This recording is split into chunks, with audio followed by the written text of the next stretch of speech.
Hi అండి. 'ప్రేమతో 22వ భాగం' వినండి. ఆ నెంబర్లు సురేష్ అన్నయ్య కిషోర్ ఒకటి, ఇంకో నెంబరు లావణ్య అన్నయ్య మానస్ది.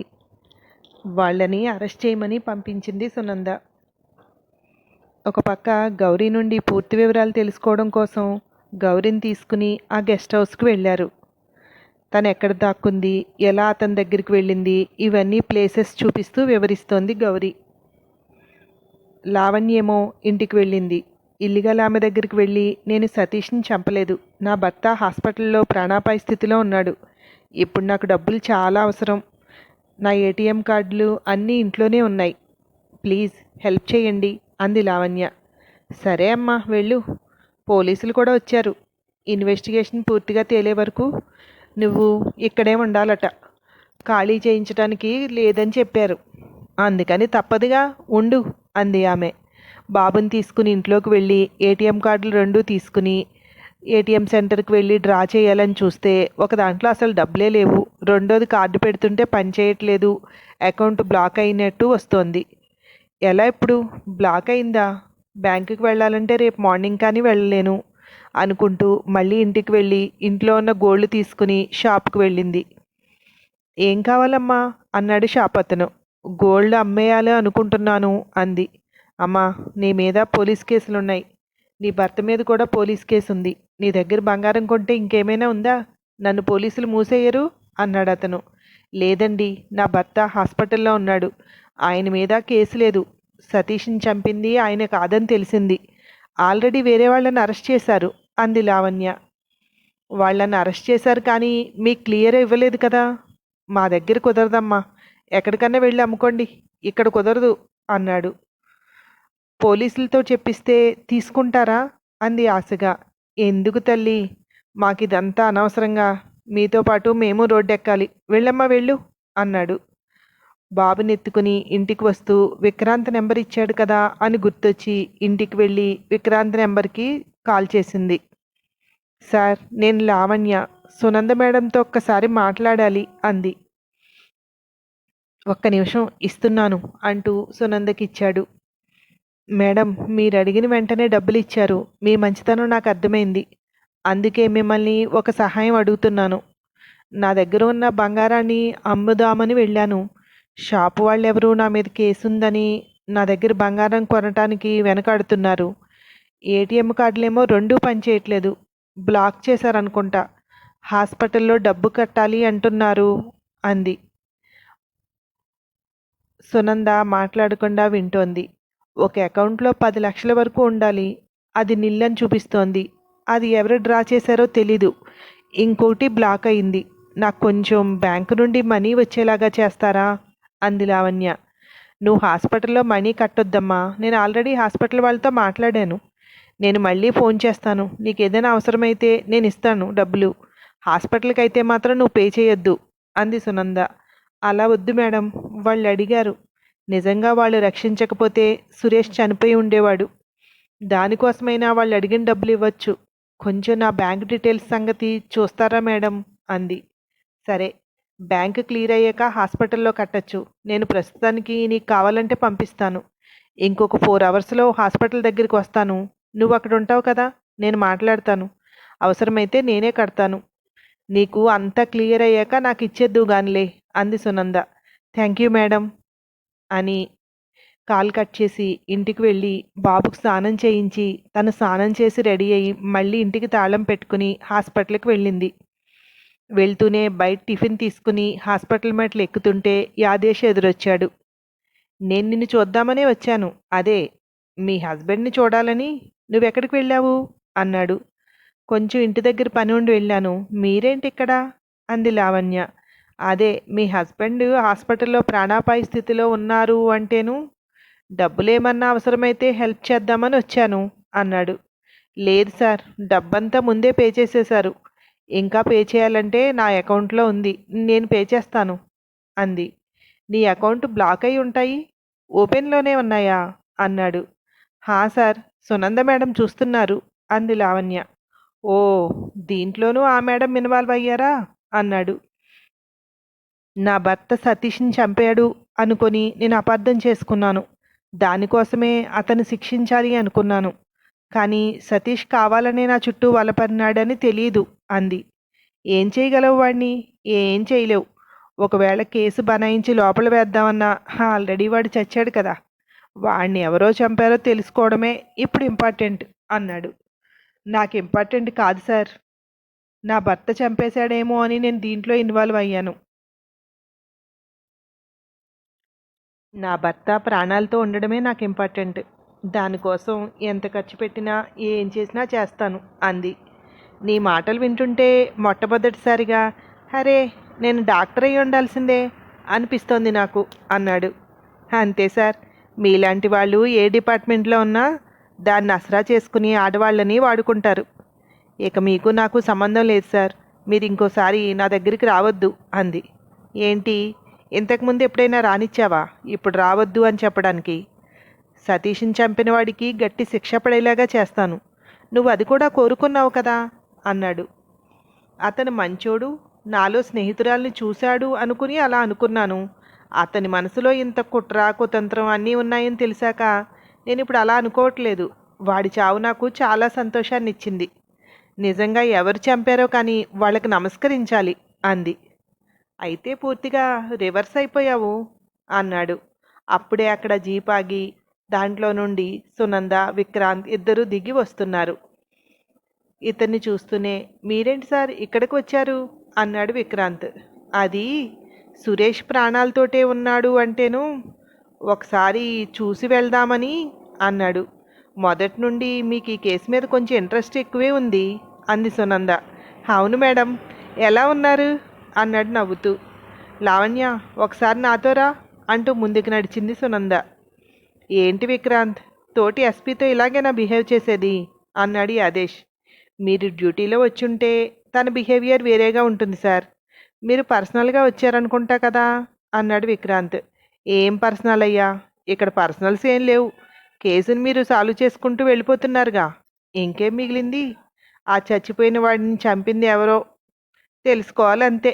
ఇది ఎవడు చంపితే ఏంటి, వాడు పాపి అని తెలిసిన తర్వాత అంటోంది అది అన్నాడు.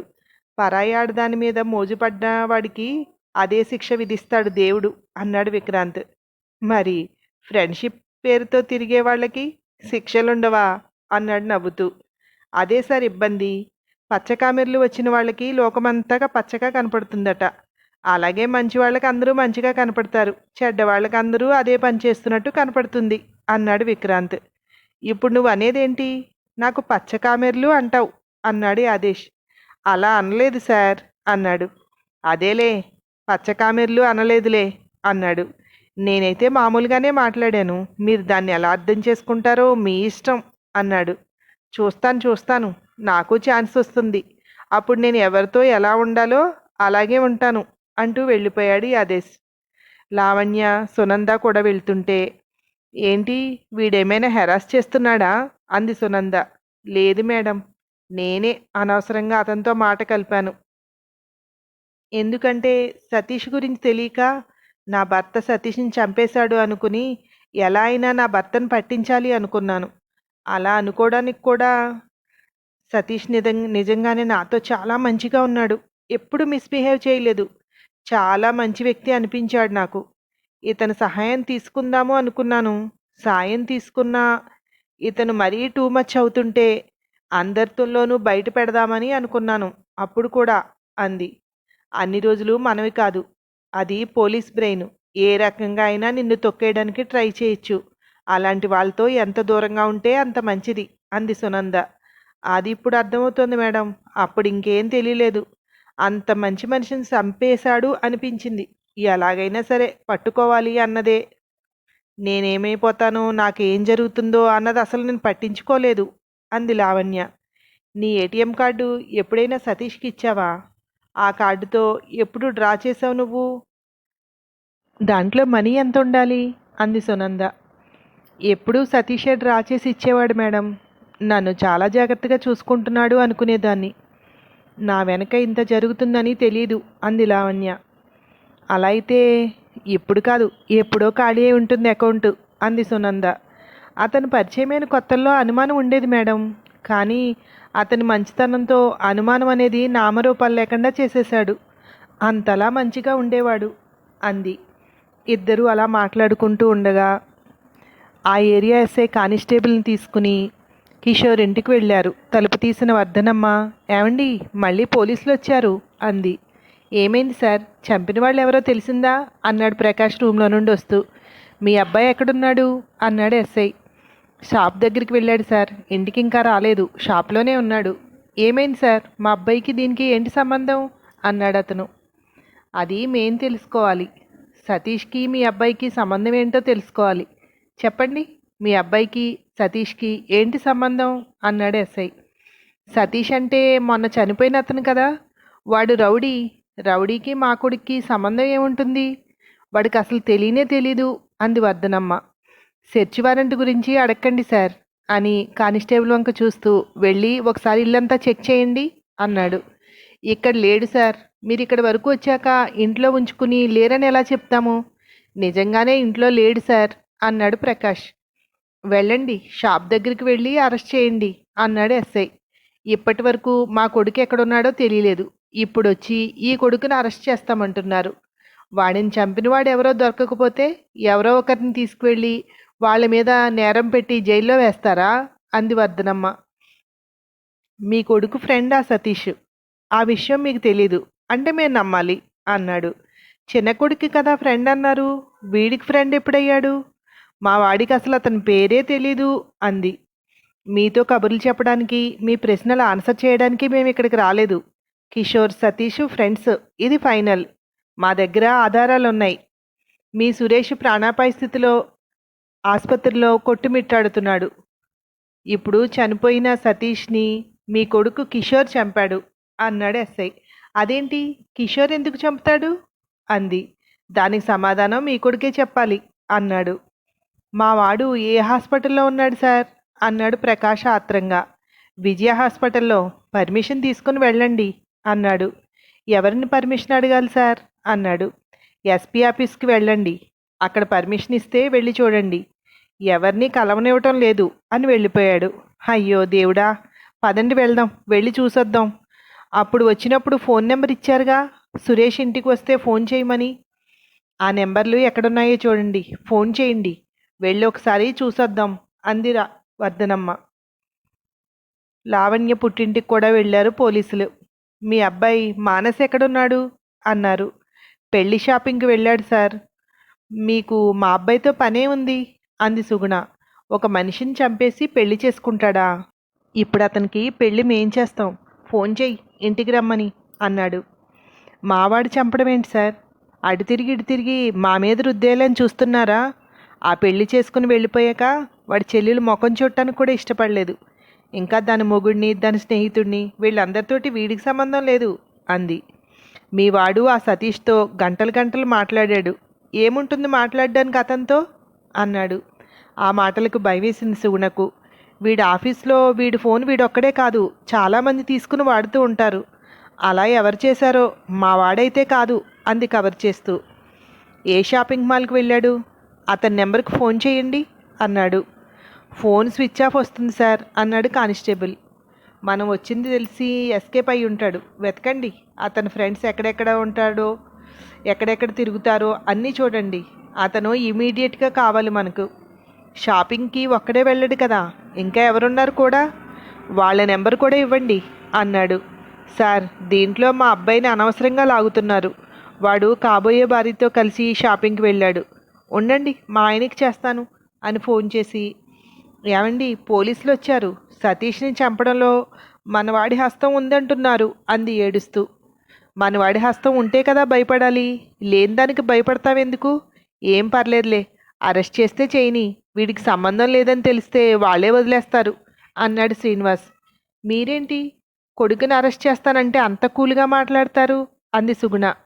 వాడు చేయలేని దానికి మనం ఎందుకు భయపడాలి? అప్పుడు లావణ్యను కూడా అరెస్ట్ చేశారు, మళ్ళీ వదిలేశారా లేదా? చేయలేదంటే వాళ్ళే వదిలేస్తారు. ఇంతకీ ఎక్కడున్నాడు వాడు అన్నాడు. తెలీదు, అమ్మాయితో కలిపి షాపింగ్ అని వెళ్ళాడు. ఫోన్ స్విచ్ ఆఫ్ అని వస్తుందంట అంది. భయమే ఉంది, అమ్మాయికి చెయ్యి అన్నాడు. ఆ పిల్లకా ఇదంతా తెలిస్తే అంది. ఇప్పుడు వాళ్ళు అరెస్ట్ చేయడానికి వచ్చారా? ఇప్పుడు కాకపోతే రేపైనా అరెస్ట్ చేస్తారు కదా! అప్పుడైనా ఆ పిల్లకి తెలుస్తుంది కదా! అదేదో ఇప్పుడే చెప్పు అన్నాడు శ్రీనివాస్. నాకంత ధైర్యం లేదు. మీరే చేయండి. మీరు చేసే అడగండి అంది. సుగుణి చేతిలో ఫోన్ తీసుకుంటూ సార్ ఆ నెంబర్ ఫార్వర్డ్ చేయండి దీనికి అన్నాడు ఎస్ఐ. సరే సార్ అన్నాడు అటు నుండి శ్రీనివాస్. ఆ నెంబర్ మెసేజ్ వచ్చాక ఆ నెంబర్కి ఫోన్ చేశాడు. సుగుణకిచ్చి మాట్లాడమన్నాడు స్పీకర్ ఆన్ చేసి. చెప్పండి అత్తయ్య అంది అట్నుండి. మా వాడు ఎక్కడున్నాడమ్మా అంది వణుకుతున్న గొంతుతో. షాపింగ్ మధ్యలోనే వెళ్ళిపోయారు అత్తయ్య. ఏమైందో తెలీదు. ఏదో ఫోన్ వచ్చింది. వెంటనే వెళ్ళిపోయారు అంది. అదే వాడికి చేస్తే ఫోన్ స్విచ్ ఆఫ్ వస్తోంది అంది. అవునా, నేను ట్రై చేస్తాను. ఒకవేళ నాకు కలిస్తే చెప్తానులేండి. ఏదైనా అర్జెంట్ అత్తయ్య అంది. సుగుణ మాట్లాడుతుంటే తన దగ్గర ఫోన్ తీసుకుని అవునమ్మా అర్జెంటే. ఒక ఒక హత్య కేసులో అతని హస్తం ఉందని అనుమానం ఉంది. ఎక్కడుంటాడో నీకేమైనా ఐడియా ఉందా అన్నాడు. సార్ మీరెవరు అందా అమ్మాయి. నేను ఎస్ఐని. సతీష్ అనే వ్యక్తిని చంపిన కేసులో ఇతను అనుమానితుడు. ఇప్పుడు ఎక్కడుంటాడో చెప్పగలవా అన్నాడు. ఏమో సార్, ఫోన్ వచ్చింది. బయటికి వెళ్ళి ఎవరితోనో మాట్లాడాడు. నువ్వు చేస్తూ ఉండు, నేను వచ్చి జాయిన్ అవుతాను అన్నాడు. చాలాసేపు అయింది. నేను ఇంకా షాపింగ్ చేస్తున్నాను. వస్తాడులే అని చూస్తున్నాను అంది. అతను రాడమ్మా. నీ షాపింగ్ నువ్వు చేసుకుని వెళ్ళు అంటూ ఫోను సుగుణికి ఇచ్చేశాడు. నాకేదో కంగారుగా ఉందమ్మాయి. వాడికి నువ్వు కూడా ఫోన్ చెయ్యి అంది సుగుణ. అటు నుండి ఏం మాట్లాడకుండా ఆ అమ్మాయి కాల్ కట్ చేసింది. కుదిరింది ఈ సంబంధం. ఆ పిల్ల ఇలా చేశాక మా పిల్లోడికి పెళ్ళనివ్వటానికి ఎవ్వరూ ముందుకు రాలేదు. ఇప్పటికి కుదిరింది అంటే మీరు అనుమానంతో ఆ సంబంధాన్ని కూడా చెడగొట్టేశారు అంది బాధగా. మనిషి చచ్చిపోయాడు అంటే దాంట్లో నీ కొడుకు నిందితుడు అని కూడా చెప్తుంటే నువ్వు వాడికి పెళ్లి గురించి ఆలోచిస్తున్నావా అన్నాడతను. సుగుణ మాట్లాడలేదు. ఇక్కడ వర్ధనమ్మ ప్రకాష్ ఇద్దరూ హాస్పిటల్ దగ్గరికి బయలుదేరుతూ ఏ అమ్మాయి నువ్వు కూడా వస్తావా అని అడిగింది వర్ధనమ్మ పెద్ద కోడల్ని. ఒక పక్క ఈయన్ని అరెస్ట్ చేయడం కోసం పోలీసులు వచ్చారు. ఇప్పుడు వచ్చి నేను హాస్పిటల్ దగ్గర ఏం చేయను? నేను ఎక్కడున్నారో కనుక్కోవడానికి ట్రై చేస్తాను. మీరు వెళ్ళి చూసిరండి అంది తను. ఎస్పీ ఆఫీస్కి వెళ్ళి అక్కడ పర్మిషన్ కోసం అడిగితే వాళ్ళు విక్రాంత్కి ఫోన్ చేసి పర్మిషన్ ఇచ్చారు. సునంద లావణ్య మాట్లాడుకుంటూ ఉండగా వీళ్ళిద్దరూ వెళ్ళారు. లావణ్యం చూస్తూనే గబగబా దగ్గరికి వెళ్ళి అమ్మాయి ఎలా ఉన్నాడు మా వాడు అంది వర్ధనమ్మ. అలాగే ఉన్నారు అత్తయ్య. నా మాట విని కొంచెం కదులుతున్నారు కానీ ఇంకా కళ్ళు తెరిచి మాట్లాడట్లేదు అంది లావణ్య. ప్రాణానికి ఏం భయం లేదన్నారుగా అంది. లేనట్టే అత్తయ్య అంది లావణ్య. పోనీలే, నీ పసుపు కుంకాలు గట్టివి అంది. నమస్తే మేడం అన్నాడు ప్రకాష్ సునందకి విష్ చేస్తూ. మీ అబ్బాయి ఎక్కడున్నాడు అంది సునంద. అదే మేడం, వాడి కోసం పోలీసులు కూడా వచ్చారు. కానీ షాపుకు వెళ్ళాడు, ఎక్కడున్నాడో తెలీదు అన్నాడు ప్రకాష్. వాళ్ళని అక్కడ వదిలేసి ముందుకు వెళ్ళింది సునంద. ఏమైంది? బావగారి కోసం ఎందుకు వచ్చారు పోలీసులు అంది లావణ్య. వీడు సతీష్తో ఫోన్లో చాలాసేపు మాట్లాడేవాడట. అందుకని వీడే సతీష్ని చంపేశాడు అంటున్నారు అంది వర్ధనమ్మ. ఆ తర్వాత ఏమైందో మరో భాగంలో తెలుసుకుందరు కానీ. Thank you.